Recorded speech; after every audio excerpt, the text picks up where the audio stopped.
Justice system, particularly in cases of gender-based violence faces significant challenges, as highlighted by the Seoul City Institute for Social Justice. It says the system is struggling to ensure accountability, access, as well as survivor support, as well as looking at issues around the impact, the long-lasting impact that domestic violence, GBV more broadly, has on those who are on the end of this violence in South Africa. It's been described as an endemic. The Seoul City Institute has been actively involved in advocating for changes.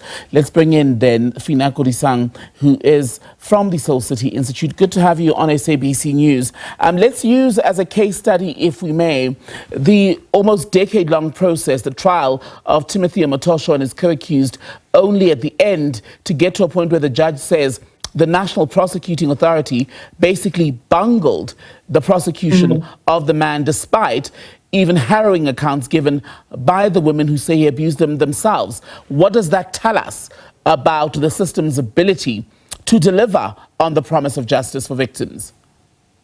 Good evening, Tembekile, and thanks for having me. You know, what is very clear and what continues to be a clear message that is sent out is that we don't have a justice system that supports victims.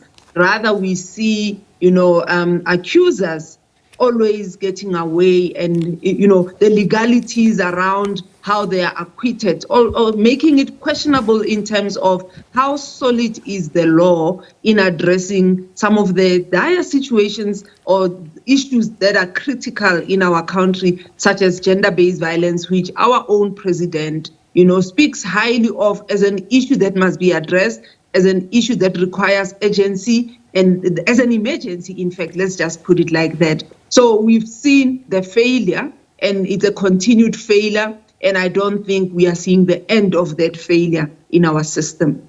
Just on that case, before we look at the more broader issues in the system, Phinah, we know the NPA today confirmed this morning that it will still pursue an appeal in terms of the Omotosho acquittal, and it believes that him now being back in Nigeria will not stand in the way of achieving justice, because if the appeal is successful, there will then be an extradition application. Does that offer any comfort at all?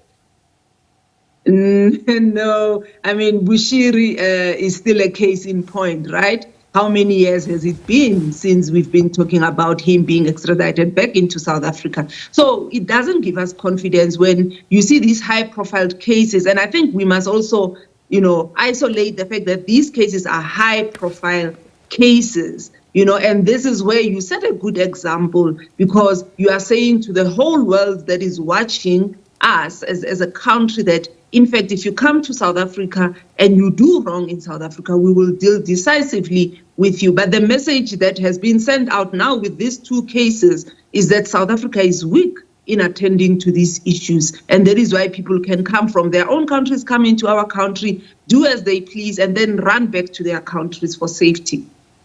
What do you think will be the long-lasting impact then of the apparent inefficiencies in the system? The victims, the survivors, are the people who I worry a lot about, because these are people who, in this case, 8 years, a person like Shirel Zonti had to prove a case, had to walk in ridicule, stigmatized, named, shamed, by people who believe in the innocence of Omotosho. And by the way, we must clear the fact that the court didn't say he's innocent. They were saying a case was not proven beyond reasonable doubt. That, to me, does not equate to innocent. So it's not that, he was innocent. It's just that the case could not be proven beyond reasonable doubt. So you can imagine how this young woman's life, a person, some of the people who were victims were as young as 14 at the time when it happened, So what future do they have? And when justice has been denied in the way it has been denied. So we really need to do a lot of victim support, care, hold them and make sure that, we provide the mental and psychosocial support needed, but also the financial support that is needed, because I can imagine some of them are not even able to survive, because we live in a country that also has other issues beyond GBV.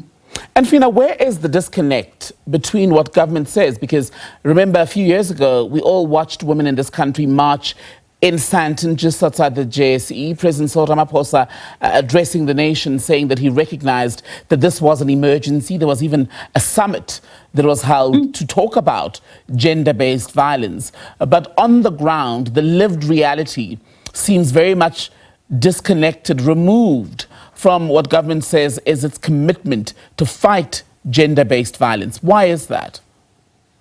I think 10 out of 10 to government for being able to speak to issues, right? But being able to then take action, 0. Because we are good at making speeches. August is around the corner. We'll be making more speeches. We are going to Youth Month. More speeches will be made. And commitment will be made to say we still want to resolve these issues. But I can tell you, once the speeches are done, once the summits are done, less happens to ensure that really justice is provided. And where it's provided, it's also scanty because our prosecution rate is not also something to write home about. So where there is some political commitment, the resources are not enough. Where there are some resources, the system fails to, fulfill its mandate that is carried in the Constitution. So there's that imbalance. And behind the system is human beings. So we need to also put accountability on all the different leaders that sit in those positions. When they fail, what do we do? I can tell you, in the job environment, we do things that are called performance reviews. And when you have failed to perform, there are consequences. But are there consequences when there's a failure by those in positions to take action? When they fail, who holds them accountable? What happens? We just see them continuing to fail and fail and fail and nothing really being done about it. And part of the frustration, as has been, again, repeated in the Omatosha case, where the NPA, according to the judge, was basically to blame for the failure to secure a conviction. But when you speak to people who've gone through the process, either as survivors of gender-based violence, sexual violence, or family of those who've sadly been killed in these situations, they are sometimes sent from pillar to post, right? The prosecutors will tell you that police have done poor investigative work, and based on what they have, they're unable to secure a conviction. The police say, well, it's not our fault because the prosecutors themselves aren't using what we've handed over in the most effective way in order to secure a conviction. How or where should the blame lie? How do we apportion blame between those two? Because that is ultimately where the strength and the test of the case lies. Yeah. I think the whole criminal justice system, right, should take accountability because the police are part of the chain. They collect the evidence. And we know that, while there has been improvements, we've seen, with DNA collection, that there has been, the backlog that we used to have with the test kits has since been addressed. But if you come from a system that was broken for such a long time, even when you start doing the right things, you are not catching up as quickly as you should because you come from a backlog of inefficiencies. You come from a backlog of police who are not well trained. You come from a backlog of police who don't sometimes take their job seriously, because we still hear of cases where women say, I went to the police and I was told, go home and resolve the matter with your partner, with your husband. This is, a family issue. So we still get, anecdotal cases such as that being reported. So that broken chain is making it hard for us to see the quick wins that should be there, because now we have more Tutuzela care centers, we have resources that have been put into the fund. So that is not translating into what we should have been seeing now with all these things being put in place. Phinah, good to talk to you. Phinah Kodisang is CEO of the Soul City Institute. Thank you for your time.